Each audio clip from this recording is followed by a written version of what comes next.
विजयगढ़ का किला, जहां सदियों से एक रहस्य छुपा है। कहते हैं कि इस किले में एक श्रापित राजकुमारी की आत्मा कैद है। हर बार कोई इस किले में प्रवेश करता है, वह इस रहस्य का हिस्सा बन जाता है। करण और उसके दोस्त किले के पास आते हैं। दोस्तों के मना करने के बावजूद करण जिद पकड़ लेता है कि वह इस किले में जाएगा। किले का पुराना किलेदार उन्हें किले की खतरनाक कहानियां सुनाता है। किलेदार कहता है कि यह किला उन आत्माओं का घर है जिन्हें कभी मुक्ति नहीं मिली। राजकुमारी सायरा उनमें से एक है। करण बोलता है, यह डर की बातें मुझे रोक नहीं सकती। मैं इस रहस्य का सामना करना चाहता हूं। करण अकेले किले में प्रवेश करता है और पीछे उसके दोस्त इंतजार करते हैं। किले में घुसते ही दरवाजा अपने आप बंद हो जाता है। करण धीरे धीरे किले के अंदर बढ़ता है। उसे हर ओर डरावनी और रहस्यमयी घटनाओं का सामना होता है। कभी उसे पायल की आवाज सुनाई देती है, कभी दीवारों पर खून के धब्बे दिखाई देते हैं। करण साहस के साथ आगे बढ़ता है। एक पुराने कमरे में करण को राजकुमारी सायरा की पेंटिंग दिखती है, जिसे देखते ही वह मंत्रमुग्ध हो जाता है। उसके आसपास हवा तेज हो जाती है और पेंटिंग से धुंधली रोशनी निकलने लगती है। करण पेंटिंग के पास जाता है और अचानक एक स्त्री की आवाज सुनाई देती है।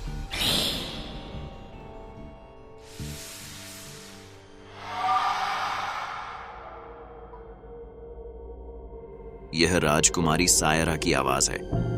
सायरा उसे अपनी ओर बुलाती है और करण सायरा की खोज में आगे बढ़ता है। जैसे ही करण एक खंडहर कमरे में पहुंचता है, उसके सामने सफेद पोशाक में खड़ी एक स्त्री का अक्स दिखाई देता है। यह सायरा है। उसकी आंखों में दर्द और रहस्य है। सायरा बोलती है, तुम यहां क्यों आए हो राजकुमार? क्या तुम्हें पता नहीं कि इस किले में कदम रखने का अंजाम क्या हो सकता है? करण बोलता है, मैं इस किले का रहस्य जानने आया हूं। तुम कौन हो और यहां क्यों कैद हो? सायरा करण को बताती है कि उसे श्राप मिला था और वह सदियों से इस किले में कैद है। करण उसका दर्द महसूस करता है और उसे इस श्राप से मुक्त करने का वादा करता है। सायरा करण को अपनी कहानी सुनाती है। वह बताती है कि कैसे उसे प्रेम में धोखा मिला और उसे इस किले में कैद कर दिया गया। करण उसकी कहानी सुनकर द्रवित हो जाता है और उसे बचाने का निश्चय करता है। करण बोलता है, सायरा, मैं तुम्हारे लिए इस श्राप को तोड़ने की कोशिश करूंगा, चाहे इसके लिए मुझे अपनी जान ही क्यों न देनी पड़े। सायरा उसे बताती है कि श्राप तोड़ना आसान नहीं है और इसके लिए उसे कई खतरनाक बाधाओं का सामना करना होगा। करण और सायरा श्राप तोड़ने के लिए किले के विभिन्न हिस्सों में जाते हैं। हर हिस्से में उन्हें अदृश्य शक्तियों और डरावनी घटनाओं का सामना करना पड़ता है। हर बाधा के साथ करण को एक गहरी सीख मिलती है और उसकी हिम्मत और बढ़ती जाती है। दोनों एक दूसरे का सहारा बनते हैं और एक दूसरे में अपने दुहक को साझा करते हैं। साथ में बिताए समय के दौरान सायरा और करण के बीच भावनात्मक जुड़ाव होता है। दोनों एक दूसरे के करीब आ जाते हैं और करण का समर्पण सायरा को उम्मीद दिलाता है। सायरा बोलती है, करण, तुमने मुझे फिर से जीवन का एहसास दिलाया है। तुम मेरे लिए बहुत खास हो। करण बोलता है, सायरा, मैं तुम्हें इस श्राप से आजाद करवा कर ही रहूंगा।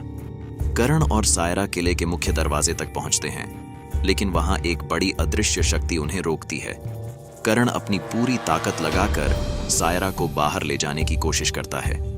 संघर्ष के दौरान करण को सच्चे प्रेम का बल मिलता है और वह उस शक्ति को पराजित कर देता है।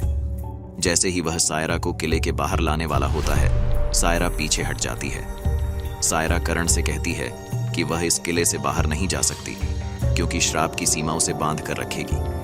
करण का दिल टूट जाता है, लेकिन सायरा उसे कहती है कि उसने उसे सच्चे प्रेम का एहसास दिलाया और अब वह मुक्त महसूस करती है, भले ही शारीरिक रूप से कैद रहे। सायरा बोलती है, तुम्हारा प्रेम मुझे हमेशा जीवित रखेगा करण। जाओ, अपनी जिंदगी जियो और मुझे अपनी यादों में जिंदा रखो।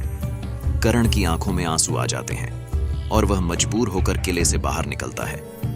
करण किले से बाहर आता है और दरवाजे अपने आप बंद हो जाते हैं। वह अपनी आंखों में आंसू लिए सायरा को हमेशा के लिए अलविदा कहता है। करण ने सायरा को मुक्ति का अनुभव दिलाया, लेकिन विजयगढ़ का रहस्य हमेशा के लिए अंधेरे में समा गया। उस किले का रहस्य सदियों तक एक रहस्य ही बना रहेगा। अगर आपको यह कहानी अच्छी लगी हो तो कमेंट में ज़रूर बताना। धन्यवाद।